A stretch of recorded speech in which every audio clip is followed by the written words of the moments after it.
এটার নাম্বারই করছে না।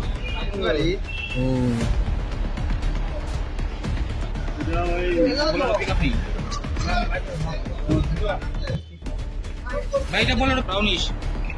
ব্রাউনিশ বেশ আছে তো এখানে ওটা দা ইলাম আছে কোটা মাথা ব্রাউনিশ। ব্রাউনিশ বেশ আছে তো এখানে ওটা দা ইলাম আছে কোটা মাথা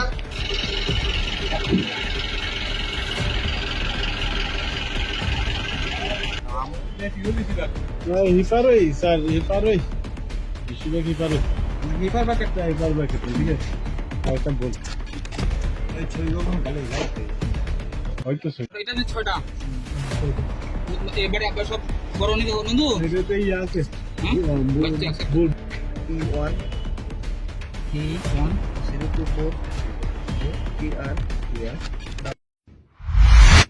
স্যার, আজ আপনারা কয়টা গরু আটক করেছেন?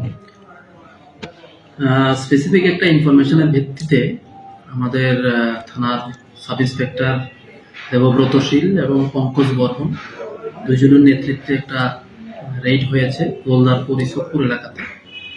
তো এখানে আমরা 2টা গাড়ি আটক করতে পেরেছি, যাতে মোট 14টা গরু, দুটি গাড়িতে দুটি গাড়িতে মোট 14টা গরু অবৈধভাবে পাচার করছে, যেগুলি আমাদের কাছে দেখে মনে হয়েছে ক্রুয়েলটি টু অ্যানিম্যাল অ্যাক্ট, যেটা ওইটা লাগু হয় পশুর উপরে নির্যাতন মাফিক।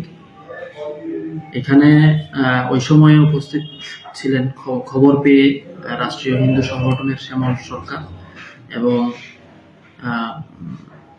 সোশ্যাল অ্যাক্টিভিস্ট কুন্তলা সিনহা বলে একজন, উনিও গেছেন।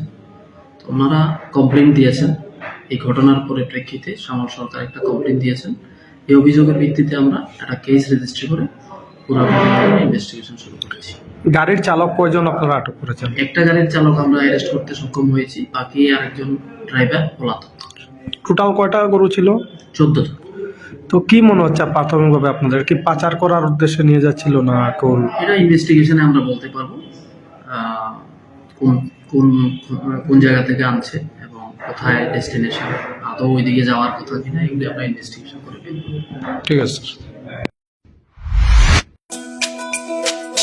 তুমি আছো রান্নাঘরে, তাই সুগন্ধে ভরে, যা খুশি তেমনই খাই তোমার জাদুর রান্নায়। থাকে শুধু লং তরাই, থাকে শুধু লং তরাই, কত কেজি রান্না হয় মন তাই করছো জয়, ভালোবেসে বলছি তাই রান্নায় তোমাকে চাই, চাই শুধু লং তরাই, চাই শুধু লং তরাই, লং তরাই গুঁড়ো মশলা রান্নায় তোমাকে চাই, চাই শুধু লং তরাই।